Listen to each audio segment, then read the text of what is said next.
Black spot বাৰবেৰী, কিন্তু তাৰ পোৱালিটো ৰঙা স্পটত আহিছে। কোৱালিটিত ধুনীয়া কাঞ্চন খাৰা। মোৰ মেল এইটো আৰু ফিমেল এই দুজনী। মোৰ বাৰবেৰী ইমানেই। এইকেইটা বাৰবেৰীয়ে দি ফাৰ্ম পৰা ছেটআপ বনাম বুলি ভাবি থৈছোঁ। তো কি হয় ফিউচাৰ বাৰবেৰী ফাৰ্মিঙৰ প্লানিং আছে। এইপে আছে ৰঙা মাইকী পোৱালি এটা বাৰবেৰীত। তো কেনেকুৱা লাগিলে আপোনালোকে ক'ব। মতাটো দুদাঁত হয়।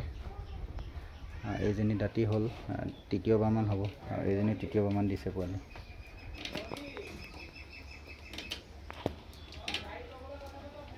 কোনোবাই F1 লওঁ বুলি ক'লে আছে দুজনী, সিফালে এজনী, ইফালে এজনী।